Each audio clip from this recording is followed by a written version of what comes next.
manufacturing company, and he joins us live today from Nashville. Good morning to you, Robert. Good morning. Okay, so what kind of a message are you looking for from the President of the United States? Because I know so far you've liked what he's had to say about manufacturing jobs here in the United States. I tell you what, it's been a real shot in the arm for the manufacturers. Before Trump, it was our whole marketing scheme was shifting away to a different thing, thinking that a lot of stuff was leaving the country. And then after he got elected, we were actually at a trade show, and the day after the election, everybody was just euphoric. All the manufacturers in there were just unbelievable. You know, we just in the past 2 months, we've seen 3 major companies within our area looking to reshore and bring jobs back to America. So now, we're very excited. Robert, you just used a term I've never heard before. You said reshore jobs. What does that mean? That means jobs that were either here and left the country, or jobs that are in a different country, bringing them back into America. You know, possibility of tariff. Just spoke to a major Asian auto manufacturer just last week that's looking to take jobs that were once here in America. They moved them to Mexico, and they're looking to move those back into America. Robert, what kind of business, what does your company do? What do you make? We do plastic injection molding. We do some light assembly. We do some part decoration. Okay. To your point earlier about the number of manufacturing jobs so far created in the month of February by, under Donald Trump, 28,000 so far. But what's interesting is the number of manufacturing jobs lost during the Obama administration, down a little more than 250,000. So why are people, Robert, in your shoes, you said this word earlier, euphoric about what Donald Trump's talking about? We're finally being put back into a level playing field. You know, American business is not afraid to compete and to win, but it's when you're buried up to your waist and they're throwing fastballs at your head, it's kind of hard to compete that way. But President Trump has leveled the playing field. He's put us back in the batter's box, and, we're getting the same pitch as everybody else is. Do you think, go ahead. I was going to say, do you think it helps? I mean, you're a businessman. Does it help having a businessman in the White House? Does he understand things that perhaps somebody who didn't have the same kind of background would not? It is amazing. I've never seen a president like this in my lifetime. I don't know if I will ever see another one again. It's just been a real shot in the arm for manufacturers across the United States, and especially in Tennessee. Hey, exit question for you, Robert. MSNBC had the big explosive scoop yesterday that in 2005, Donald Trump made a lot of money and paid a 25% rate of taxes as well. Is that a good thing or a bad thing? Because some people have said, oh, he didn't pay taxes. I think Trump is an American, and he's going to do the best he can with what he has, which obviously he made a lot of money, and then he's going to follow the rules because those are American rules, and he's an American, so he's going to pay his taxes. All right. I don't see anything wrong with that at all. Yeah, why would you pay more than you owe? That would be crazy. All right, Robert, we thank you very much for joining us live today from Nashville. Yes, thank you so much. All right. Straight ahead on this Wednesday, how do you know Prince William is just like any other dad? Just watch his dance moves. The royal party fails. Straight ahead from the royal dancer.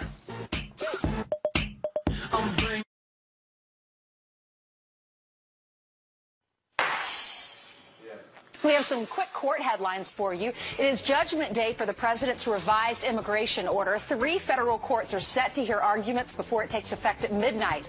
Hawaii, Washington State, and the ACLU all filing separate lawsuits trying to block it. And disgraced Army deserter Sergeant Bo Bergdahl will stand trial. An Army appeals court deciding not to dismiss charges based on President Trump's campaign comments. He's a traitor, a no-good traitor. And 30 years ago, he would have been shot. He was a dirty, rotten deserter. Bergdahl was exchanged for 5 Afghanistan prisoners in 2014. After walking off his base in 2009, he is facing desertion charges and 5 years in prison. Brian? All right, thank you, Ainsley. The opioid crisis in America showing no signs of slowing down, sadly. And while Democrats claim the GOP's health care plan will make things worse, our next guest says they're just looking to spark fear in Americans and make the president look detached. Joining us right now is Andrew McKenna. He was a Marine and a DOJ prosecutor whose life was upended by heroin spurred on by opiates. He shared his story, as you know, in a book that we've discussed here called Sheer Madness, From Federal Prosecutor to Federal Prisoner. So, Andrew, you know, the president went out to New Hampshire and other places that have been just flooded with this addiction problem, especially with the young people, 18 or 16 to 25, and they're trying to make him look as though he's ignoring them when it comes to this plan. What's the reality? Brian, it's good to be with you again. The reality is we need to tone down the panic on this one. I mean, it's absolutely absurd. The president lost his older brother, Fred, to the disease of alcoholism. He understands that this is a disease and not a moral failing. That's number one. I think things have spun out of control with this. We still have the Comprehensive Addiction Recovery Act, which is very much supported by the administration and Congress, which was passed with bipartisan support last year to increase education, treatment, and access. But we're missing a bigger point here. The failing is, right now, is that we have inadequate treatment centers across the country that will take you in, you know this, that will take you in for 28 days and spit you out. Okay, for instance, at addiction campuses, we bring people in, we treat them for 30 days, and then we have a continuum of care, and we have a balanced life curriculum, we have an amazing alumni program. That's the differentiator. But we're not doing anybody any service by bringing them in and then just dumping them out. It's a revolving door. Right. It's the cookie-cutter approach. You know that. Right, absolutely. So yeah, that's one thing, too. And by the way, you're lucky to get 28 days. A lot of times they say, hey, your insurance is out. You're out in a week. Sorry. Maybe there's a part-time place you can go to in between going back to drugs, sadly, and then checking in once a week. But, Andrew, in the big picture, it's very expensive to have these rehabs as worthwhile as most of them are. How do you get over that cost? And is there anything in the Ryan plan that addresses this? Well, I think, funding is critical, right? We have to be able to treat everybody, whether it's poor folks. Listen, when I got clean and sober 12, 13 years ago, I didn't have a penny in my pocket. There's ways to treat people, but it has to be the right sort of treatment. And so the funding is critical. And based on the Ryan plan, what I see is that we're turning the power over to the states. Not immediately, 2020. And they're on the front lines. You look at West Virginia, look at Ohio, look at New Hampshire. Okay, I want the governors of those states and the legislators of those states to make the decision on how best to treat folks, how best to spend those dollars. They're on the front lines. And here's the other point. So the mandate for Medicaid to treat, substance use disorder, mental health issues. Okay, the mandate goes away. Supposedly, the mandate goes away in 2020. What politician is going to cut spending when every constituent in their district or in their state is affected by the opioid epidemic? That would be politically untenable. You're not getting reelected if you cut spending for treatment. Absolutely, and that's one big thing, and I think a lot of people are concerned about that. I know Governor Kasich said, I got a huge drug problem in my state, and this is going to hurt it. In reality, you're getting block grants to do it, but you got to act responsibly, because a lot of times you get those block grants, people say, well, I'm going to rebuild the road, I'm going to open up a rec center instead of doing what you're supposed to be doing. Andrew McKenna, thanks so much, and I think your story is very important. I'm glad you keep telling it. My pleasure. Thank you very much, Brian. All right, coming up straight ahead, a bombshell report. President Trump made a lot of money and paid a lot of taxes. Stuart Varney made a lot of money, and he pays a lot of taxes. We'll see his tax returns and the president's and see who made more. And it's a game show sweeping the country.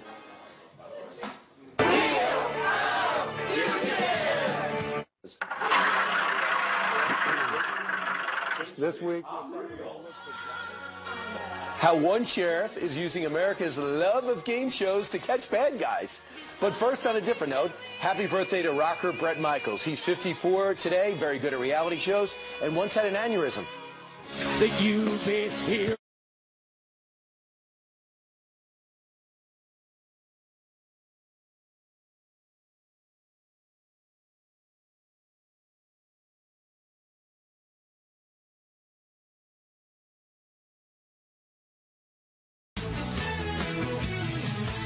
Maybe he doesn't want the American people, all of you watching tonight, to know that he's paid nothing in federal taxes, because the only years that anybody's ever seen were a couple of years when he had to turn them over to state authorities when he was trying to get a casino license, and they showed he didn't pay any federal income tax. Well, as it turns out, we know that for at least 1 year he did. Stuart Varney joins us right now. Stuart, so it was 1 year. It was revealed. Well, that's the only one we saw. 2005, he made a lot of money and paid a lot in taxes. Yeah, shall I tell you how much he paid in taxes? Sure. $38 million in the year 2005. He earned $153 million in 2005. So first of all, they say, oh, you didn't pay any taxes. And then they say, well, you overstated your wealth. Wrong on both counts. $38 million 2005, $153 million worth of income. I think that revelation last night was actually very pro-President Trump. Was it a wasn't a setup? negative, it's a plus. Was it a setup? I haven't a clue, Brian. That's what this guy said. It's this Trump hater who writes books anti-Trump. Yep. Said, I got this in my mailbox. And they said, I wouldn't put it by the president that he put it there. Well, I'm not going to indulge in speculation about that kind of thing. Why do you I've no idea. Why do you say this is very pro-Trump?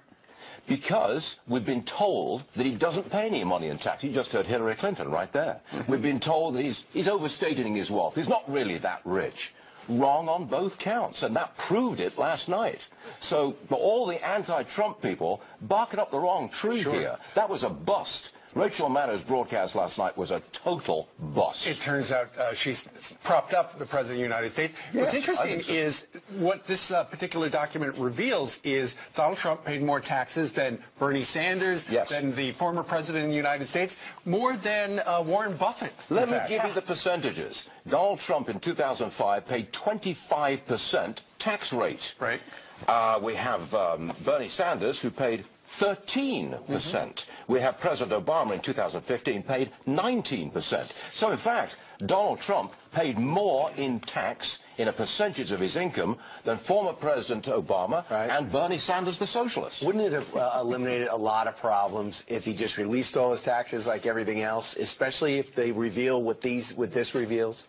That's his choice, isn't it? Sure. If he chooses not to, he chooses not to. And pays a political price for it. Right. I mean, he gives his enemies in our show and documentaries and ridiculous accusations about oligarchs and Deutsche Bank, and that preamble to this show is unbelievable. Yeah, but it kind of set him up, didn't it? He got them all to say, oh, he's not that rich. Oh, he doesn't pay taxes. And then it's revealed that Geraldo he's very called in and rich. said, I've seen this show before. I hosted it. It's like Al Capone's vault.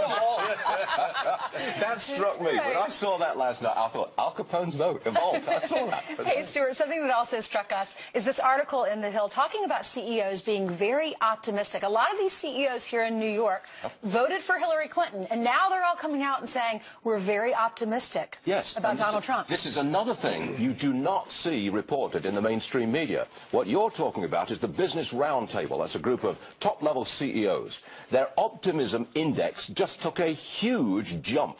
They're going to hire more. They're going to invest more. You couple that with small business optimism at a decade high, consumer confidence at a decade high, wrap it all up, and you've got hopes for a growing economy and really strong optimism and confidence all across the board here. And it's never reported. It isn't. It's not there. Although on this channel just 20 minutes ago, we had a guy who's involved in the plastics business out in Tennessee.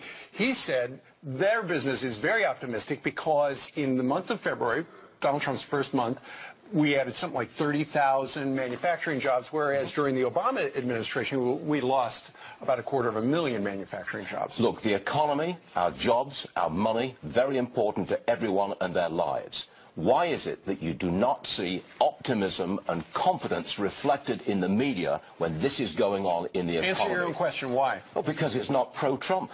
Anything anti-Trump is headline news. Anything pro-Trump is buried. That's why he has to tweet, and that's why he tweeted about it. Can we pull up the tweet that he talked about this in the Optimism in America? He said, great optimism in America, and the results will be even better. You're going to get tired of winning. Right. He's pointing towards growth in the future, and we will get growth in the future if his policies are in place. That's the speech in Detroit. That's what it's going to be about, regulation and helping growth. And then he's over to Nashville, where he's going to talk, I think, a little bit about health care, and then sit down with Jesse Waters. Well, it's the live-action presidency. Yeah. The man is on the go, 24/7. He's going to sit down with the CEOs of the auto manufacturers, and he's going to visit that plant where they make the cars that drive themselves. And I love this. He's going to have a rally with the workers, the people who actually put on the hard hats. There's some speculation that he's going to roll back the mileage requirements imposed on the Obama regime. Detroit would love that. Oh, yes, they will. If you don't mind, we're going to have Abby is going to deliver the news. At least she promised to. We don't know. Sometimes she'll just storm off. And one of the stories is British related, and I'm wondering to get your instant reaction, because that was your original birthplace. Go ahead. All right. So Stuart's All right, now I'm a little nervous. All right. I will bring you this. Snoop Dogg's disgusting attack on President Trump and his new music video with a mock assassination now has the attention of the Secret Service.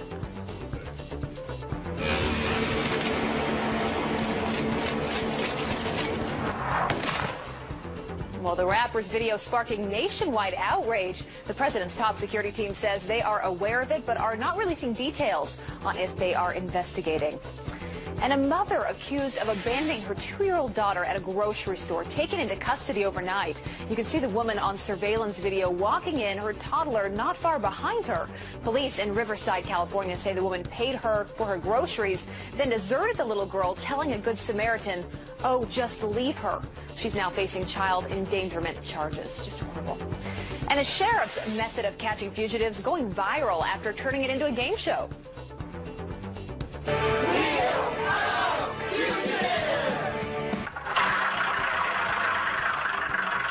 This week, looks like we're going to look for Johnny L. Robinson. Now, Mr. Robinson, you know how this works. As soon as everybody sees your picture up here, your inner circle, everybody in the community is going to start looking for you. So we're going to ask you to do the right thing. Man up, turn yourself in. Wow, that is Brevard County Sheriff Wayne Ivey in Florida. His method, a spin-off of the show Wheel of Fortune, leading to dozens of arrests over the last 18 months. Interesting. And the future King of England, also King of the Dance Floor, Prince William, tearing it up at a nightclub.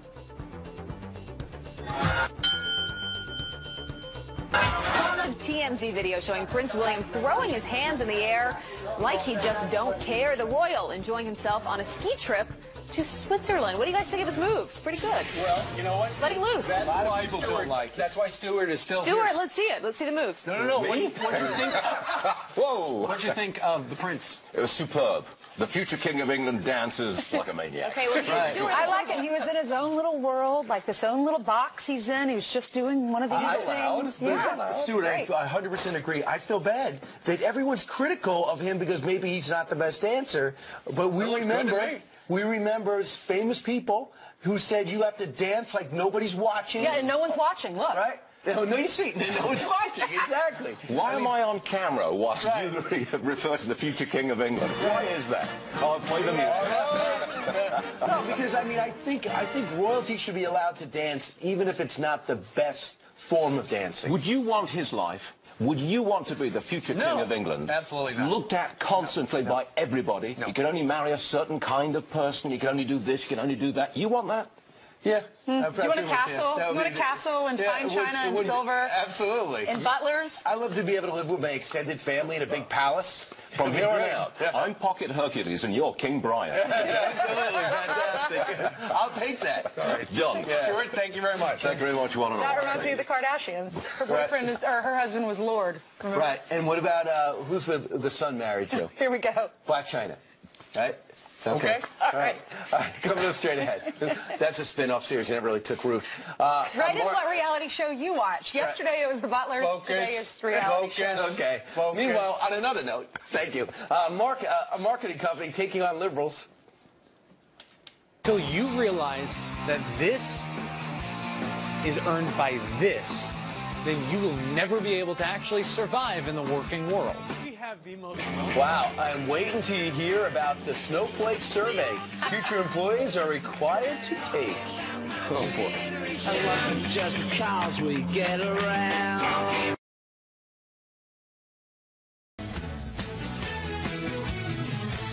Well, a marketing company has released a video taking on liberal snowflakes.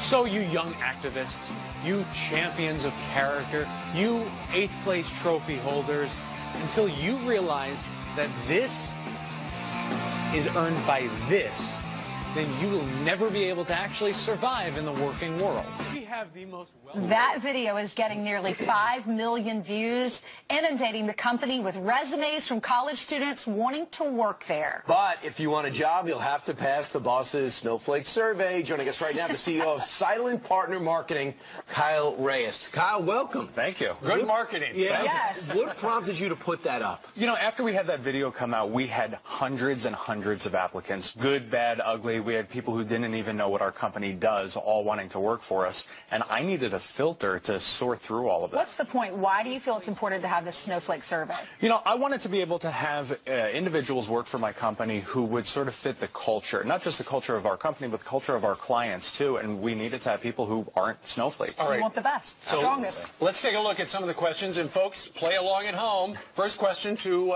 an applicant would be, what does America mean to you? What's a good answer? Well, America, we're in a very divided time right now, and ever since the election cycle, people are split and no longer having conversations, rational, realistic conversations. So I want to understand how people are able to make an opinion and stand by that. So what answer would disqualify them from a job? An answer where you don't know the difference between there, and there from a spelling purpose, and someone who's not proud to be an American. Okay, very good. The next one is, what does privilege mean to you? What are you looking for there? I'm looking for people who are not entitled, who don't have this sense that they should just be handed things, but people who have that entrepreneurial mindset, who are willing to think outside the box and who are willing to work for everything that they have. All right, now this is the hardest one.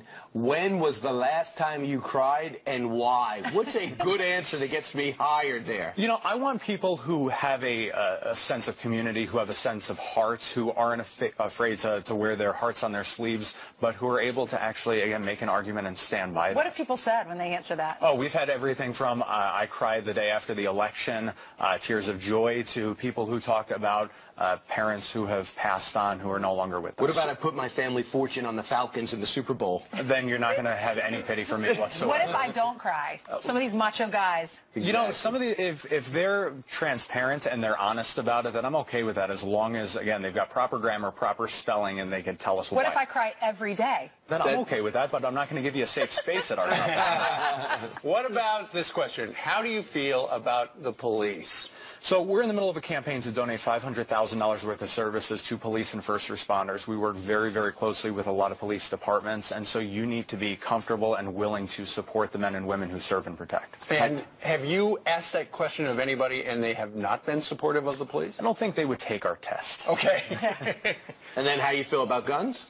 We do a lot of work filming with guns. I carry, a lot of our team and our clients carry as well. We have very hardcore American companies, and so you've got to be comfortable around them. If you're not, you're not hired. Adios. How many openings do you have right now? We've got 21 people on the team right now. We're looking to increase that by 50% over the next 60 days and double that in the next 6 months. So if people want to apply, where do they go? SilentPartnerMarketing.com or follow me on Facebook. Have you heard from other employers wanting to adapt something like this? Oh, my God. I've had people offering significant amounts of money for us to design a test for them, which isn't what we do, but we've had people sending presents. Somebody sent a snowblower.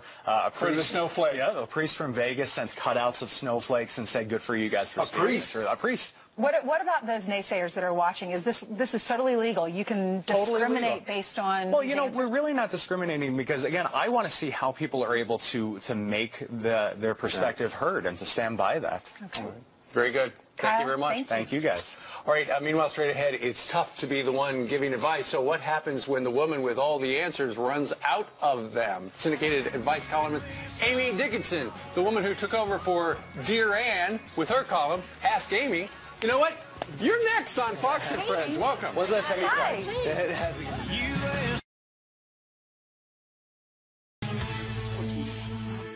Amy Dickinson's advice column. It's called Ask Amy. You probably read it in your local newspaper. It appears in over 200 newspapers around the country and has more than 22 million readers. Her success has skyrocketed ever since taking over the column Dear Ann. And Amy joins me now. She is live, obviously, here in our living room to talk about her brand new memoir. There's a picture of it. It's called Strangers Tend to Tell Me Things, and They Do. Amy, welcome. You are the woman with all the answers. What is that like?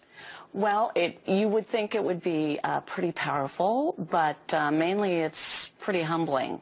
I mean, I do this for a living.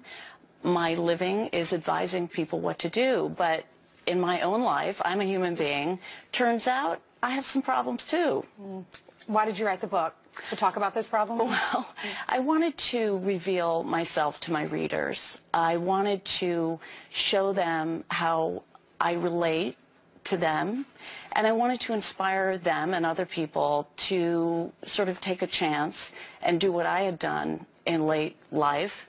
I left my home in Chicago, and like 4 in 10 Americans who take care of an elderly or ill family member, I moved back home to my tiny little town of Freeville, New York, and I moved back to where I was born, and I helped to take care of my mother until she died. Take care of your ailing mother. Yeah. Wow. What was that like? It was the most powerful and potent experience of my life. My sisters and I, we are all come from this very tiny town. Everybody pitched in. Neighbors pitched in. People from church pitched in. The guy who reads the gas meters would pop in and check on my mother. You know, we all pulled together and helped with her. But it is an incredibly challenging thing to do. I was absolutely not prepared. And of course, at the end of it, at the end of this process, which for me lasted for a few years, you lose your family member, and then you deal with that. So sad. Yeah. You're the woman that usually answers the questions. You're not usually the story. And in this book, I love this book because you're so real, and people ask you advice, and you're the expert. And in this book, you talk about what it's like to be a stepmother, to have another marriage, to watch your mother pass away. So thank you for coming in here and sharing this with us. We'll all be reading your book. Thank you. We wish you all the best. Thank you. Former Deputy Campaign Manager for Donald Trump, David Bossie, joins us at the top of the hour with his thoughts on MSNBC's bombshell report that President Trump made a lot of money and paid his